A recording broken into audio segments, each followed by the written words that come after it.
दोस्तों, मधुमक्खी दुनिया के सबसे खतरनाक कीड़ों में से एक है, लेकिन ये जितने खतरनाक होते हैं उतने ही मेहनती भी। खतरनाक इसलिए कि इनके पास नुकीले डंक होते हैं, पर इससे अगर डंक किसी इंसान को मार दे तो उसे भयानक दर्द होता है।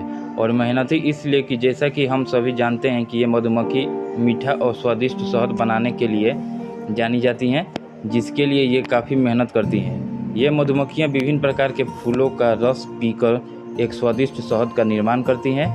आपको जानकर हैरानी होगी कि ये मधुमक्खियाँ हर साल लगभग 150 केजी शहद का निर्माण करती हैं। और अगर बात करें इनके परिवार की, तो इनके एक छत्ते में लगभग 20,000 से 50,000 मधुमक्खियाँ रहती हैं, जिसमें 500 से 600 नर मधुमक्खियाँ होते हैं। और इस छत्ते में सिर्फ एक ही रानी होती है, जो इनसे आकार में और ताकत में बड़ी होती है, और इसलिए ये इन सब मधुमक्खियों पर राज करती हैं। जी हाँ दोस्तों, इस छत्ते में नर और रानी मधुमक्खी को छोड़कर सभी मधुमक्खियाँ वर्कर होती है, जो रानी के आदेश का पालन करती है। लेकिन क्या आपको पता है कि इन मधुमक्खियों का जन्म कैसे होता है? अगर नहीं तो इस वीडियो को अंत तक जरूर देखिएगा। दोस्तों, इस प्रक्रिया में सबसे पहले नर और रानी मधुमक्खी का मिलन होता है, जैसे कि आप देख सकते हैं, और इनका ये मिलन कुछ मिनटों का होता है। तो जैसे ही इनका मिलन की प्रक्रिया पूरी हो जाती है, उसके कुछ दिनों बाद ही रानी अंडे देने की अवस्था में पहुंच जाती है। दोस्तों, आपको जानकर हैरानी होगी कि रानी मधुमक्खी एक बार में लगभग 2000 से 3000 तक अंडे देने में सक्षम होती है। जी हाँ दोस्तों, ये मधुमक्खी छत्ते के एक खंड में एक अंडे देती है, जिसके बाद इन अंडों का देखभाल वर्कर्स मधुमक्खियाँ करती हैं। लेकिन दोस्तों, इन अंडों का भी अजब कहानी होती है, जिसके जानकर आप भी हैरान हो जाएंगे।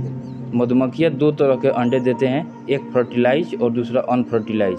अगर फर्टिलाइज अंडे की बात करें तो इस अंडे से रानी मधुमक्खी और मादा वर्कर्स मधुमक्खियों का जन्म होता है। अगर बात करें रानी मधुमक्खी की, तो इसे रानी मधुमक्खी इसलिए कहा जाता है क्योंकि ये रिप्रोड्यूस करने में सक्षम होती हैं, यानी ये अंडे देने में सक्षम होती हैं, जिससे दूसरे मधुमक्खियों का जन्म होता है। अगर बात करें मादा वर्कर की, तो उन्हें वर्कर्स मधुमक्खी इसलिए भी कहा जाता है क्योंकि इनमें रिप्रोड्यूस करने की क्षमता नहीं होती है, यानी ये अंडे नहीं दे सकते हैं। अगर बात करें अनफर्टिलाइज एग की, तो इस अंडे से नर मधुमक्खी का जन्म होता है, जिसे ड्रोन भी कहा जाता है। जैसे ही इनके अंडे 3 दिन का हो जाता है, उसके बाद ये लार्वा में बदल जाते हैं, और जैसे ही ये लार्वा में बदल जाते हैं, उसके बाद ये वर्कर्स मधुमक्खियाँ इन्हें स्पेशल जेली खिलाती हैं, जिससे इनका विकास तेज़ी से होने लगता है।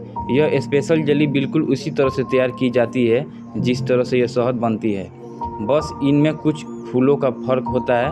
तो लगभग 3 दिन तक ये सभी लार्वा को स्पेशल जेली खिलाती है, जिसके बाद उन्हें पता चल जाता है कि इनमें से रानी मधुमक्खी, वर्कर मधुमक्खी और नर मधुमक्खी इनमें से कौन बनेगी।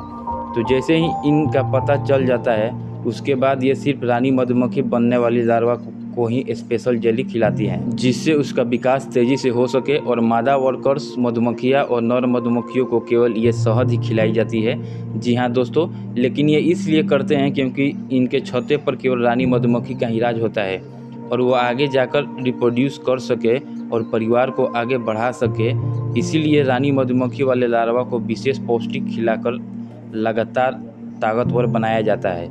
तो जैसे ही लार्वा का 6 दिन पूरा हो जाता है, तो उसके बाद इन खंडों को मोम के परत से ढक दिया जाता है, जिसके बाद लार्वा अंदर से प्यूपा बनना शुरू कर देते हैं, जैसे कि आप देख सकते हैं। और लगभग 16 दिन बाद रानी मधुमक्खी मोम की परत को तोड़कर बाहर आती है, जैसा कि आप देख सकते हैं। और इस तरह रानी मधुमक्खी का जन्म होता है, और लगभग 22 दिनों बाद वर्कर्स मधुमक्खियों का जन्म होता है, और 24 दिन बाद नर मधुमक्खी का भी जन्म हो जाता है, जिसके बाद ये कुछ ही दिनों में मिलन के लिए तैयार हो जाते हैं, और फिर से मिलन कर ये जीवन चक्र को प्रक्रिया को शुरू कर देते हैं। और बात करें इनके जीवन काल की, तो वर्कर्स मधुमक्खियों का जीवन काल 6 हफ्तों का होता है, जिसमें यह अंडों का देखभाल, छत्तों का निर्माण, शहद का निर्माण और छत्तों का सुरक्षा जैसे कार्यों को करते हैं। और अगर बात करें नर मधुमक्खियों की, तो इनका जीवन काल 30 हफ्तों का होता है, जिसमें इनका सिर्फ एक और मुख्य कार्य होता है, और वह है रानी मधुमक्खी से मिलन करना,